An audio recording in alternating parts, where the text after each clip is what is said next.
Eu já trabalhei em um posto de gasolina pequeno, localizado ao longo de uma rodovia rural tranquila em Ohio. O lugar funcionava 24 horas por dia. E meu turno habitual ia das 8 da noite até as 4 da manhã. As noites começavam com um movimento intenso. Muitos viajantes parando para pegar café quente, lanches rápidos e, claro, para abastecer os veículos. As coisas geralmente diminuíam por volta das 11 da noite ou meia-noite, com apenas alguns clientes aparecendo de vez em quando. Mas lá pelas 1 ou 2 da manhã, o local ficava estranhamente silencioso. E assim permanecia até o fim do meu turno. Durante essas horas mortas, eu costumava passar o tempo jogando no celular, fazendo tarefas para meus cursos online ou assistindo a filmes no laptop. Naquela noite específica de que me lembro, eu estava assistindo vários episódios de uma série que me prendia a atenção.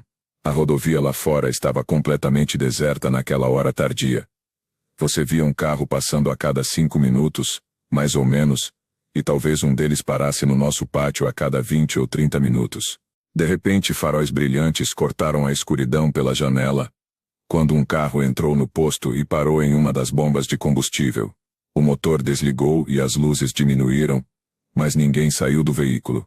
Voltei a atenção para minha série por um tempo, mas depois de vários minutos, percebi que o carro ainda estava lá. Ninguém tinha entrado para pagar, e não havia ninguém do lado de fora abastecendo. O veículo simplesmente ficava parado ao lado da bomba, sem movimento.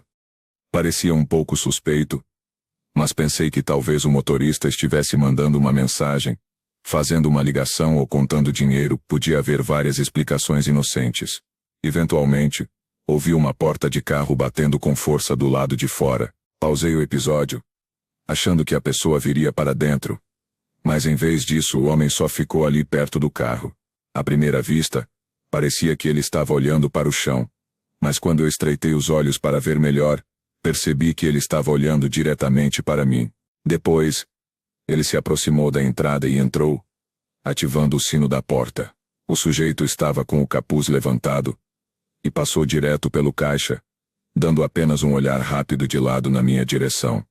Consegui ver um vislumbre de um olho antes que ele virasse o rosto e seguisse para o fundo da loja, onde ficavam as prateleiras de lanches. Da minha posição eu não conseguia ver nem ouvir o que ele estava fazendo lá atrás.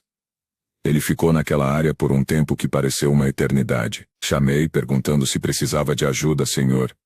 Mas não houve nenhum sussurro de resposta. Justo quando eu estava me preparando para sair de trás do balcão e verificar, ele apareceu da esquina e caminhou devagar de volta para fora, sem nem olhar para mim uma vez sequer. Voltou para a área das bombas, abriu a porta do lado do passageiro, e pareceu vasculhar algo lá dentro. Depois de fechar, ele me encarou de novo. Apesar da distância e do vidro nos separando, eu sentia que seus olhos estavam fixos nos meus. Ele ergueu os braços e começou a gesticular, como se estivesse me chamando para ir até ele. Eu não sabia o que fazer, mas toda a situação e aquele estranho estavam me dando um frio na espinha, me deixando completamente apavorado. Ele começou a andar rápido em direção à porta, ainda agitando os braços e as mãos na minha direção. Agora, enfiou uma mão no bolso enquanto continuava a acenar com a outra. Parecia que estava pegando algum objeto.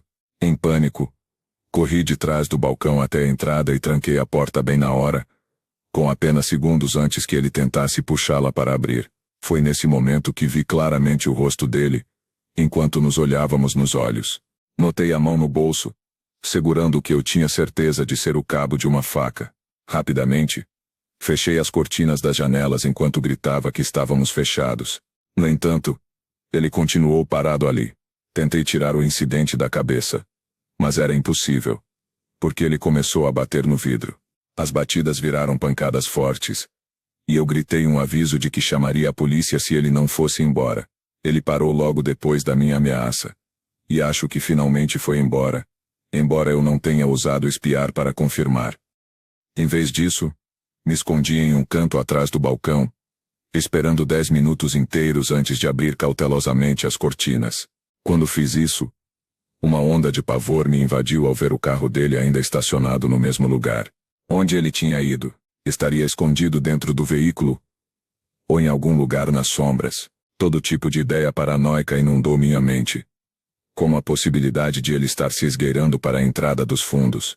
O alívio veio finalmente quando outro veículo entrou no pátio, e um homem de aparência normal se aproximou da porta. Eu destranquei para deixá-lo entrar. Ele tinha algumas notas de $20 prontas para o combustível. Avisei para ele tomar cuidado com aquele carro suspeito, e acabamos conversando bastante sobre o encontro bizarro que tinha acabado de acontecer. No meio da nossa conversa, o motor do outro carro ligou com um ronco, e ele foi embora por fim. O cliente e eu demos uma risada nervosa sobre tudo aquilo. Mas quando o funcionário do turno seguinte chegou às 4 da manhã, eu estava longe de achar graça. Durante todo o caminho para casa, não parei de tremer, revivendo os eventos na minha cabeça e imaginando o que poderia ter acontecido. Felizmente, nada tão perturbador ocorreu novamente durante o resto do meu tempo trabalhando naquele posto de gasolina.